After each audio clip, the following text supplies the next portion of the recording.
कभी सोचा है कि एक छोटी सी, मामूली सी लगने वाली चेतावनी के पीछे कितना गहरा और खौफनाक राज छिपा हो सकता है? आज हम एक ऐसी ही मशहूर एनिमेटेड हिंदी हॉरर कहानी की परतें खोलने वाले हैं।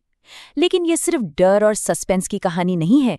हम ये देखेंगे कि कैसे ये कहानी असल में विज्ञान और विश्वास के बीच की एक लड़ाई है, जो हमें आखिर में कुछ बहुत जरूरी सवाल सोचने पर मजबूर कर देती है। कहानी की शुरुआत होती है मुर्दा घर के पुराने रखवाले रघु की इसी एक लाइन से। पता है, ये सिर्फ एक वार्निंग नहीं है, बल्कि एक अभिशाप है जो उस मुर्दा घर की दीवारों में गूंजता है। इसी एक नियम पर पूरी कहानी की नींव टिकी हुई है। सवाल यह है कि आखिर उस चौथी खिड़की के पीछे ऐसा क्या है जिससे छूना मतलब मौत को दावत देना है। जरा सोचिए, शहर की भीड़ भाड़ से दूर, एकदम सुनसान जगह पर बना पुराना जनपद सिविल अस्पताल, जहां की हवा में भी एक अजीब सी खामोशी है। और उसी अस्पताल के कोने में है वो मुर्दा घर। वहां 4 खिड़कियां हैं, 3 तो बिल्कुल आम हैं, लेकिन चौथी, उसे न जाने कब से ईंटों से चुनवाकर हमेशा के लिए बंद कर दिया गया है। क्यों? बस यही सवाल इस कहानी के बिल्कुल सेंटर में है। हर बेहतरीन कहानी की तरह यहां भी एक गहरा टकराव है, लेकिन ये सिर्फ 2 इंसानों का नहीं, बल्कि 2 दुनियाओं का टकराव है। एक तरफ है विज्ञान की दुनिया, जो तर्क और सबूतों पर चलती है, और दूसरी तरफ है अनुभव और विश्वास की वो अनदेखी दुनिया। और यहाँ ये कोई फिलॉसफी की बहस नहीं, मामला सीधा सीधा जिंदगी और मौत का है। और इस टकराव को हमारे सामने लाते हैं कहानी के ये 2 ध्रुव। एक तरफ है डॉक्टर प्राची, नई होनहार फॉरेंसिक एक्सपर्ट जो हर चीज को सबूतों की कसौटी पर परखती हैं, और दूसरी तरफ है रघु, जिनका 30 साल का तजुर्बा उन्हें बताता है कि कुछ चीजें तर्क और विज्ञान से बहुत परे होती हैं। इन्हीं दोनों के बीच की जो खींचतान है ना, वही इस कहानी में वो चिंगारी पैदा करती है जो हमें आखिर तक बांधे रखती है। लेकिन प्राची के आने से बहुत पहले भी इस जगह ने एक और वैज्ञानिक की जिद का अंजाम देखा था।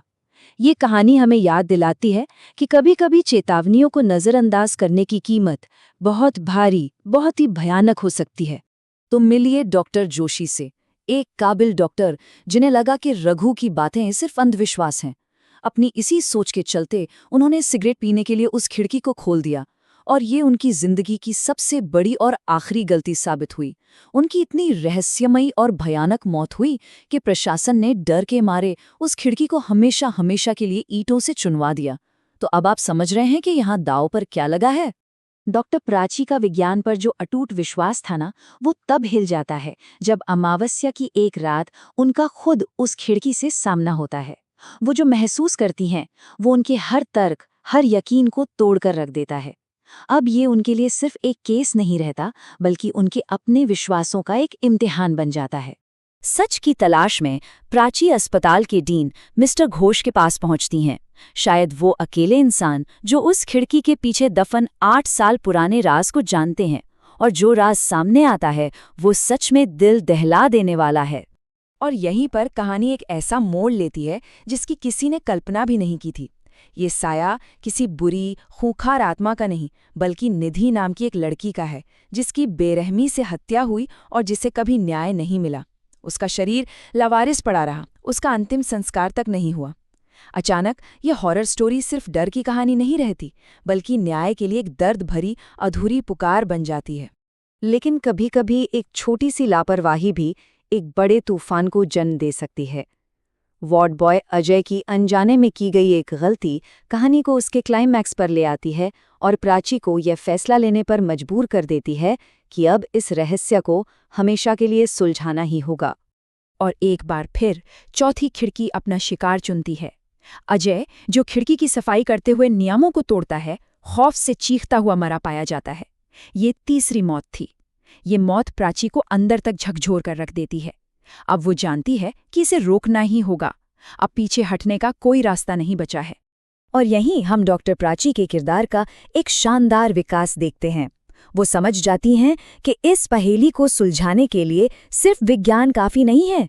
वो अपने साइंटिफिक दिमाग और तर्क का इस्तेमाल करती हैं, लेकिन अब वो अनदेखी दुनिया के लिए एक नया सम्मान भी अपनाती हैं। वो विज्ञान और अध्यात्म को मिलाकर एक ऐसा सटीक प्लान बनाती है जो इस अभिशाप को हमेशा के लिए खत्म कर सकता है।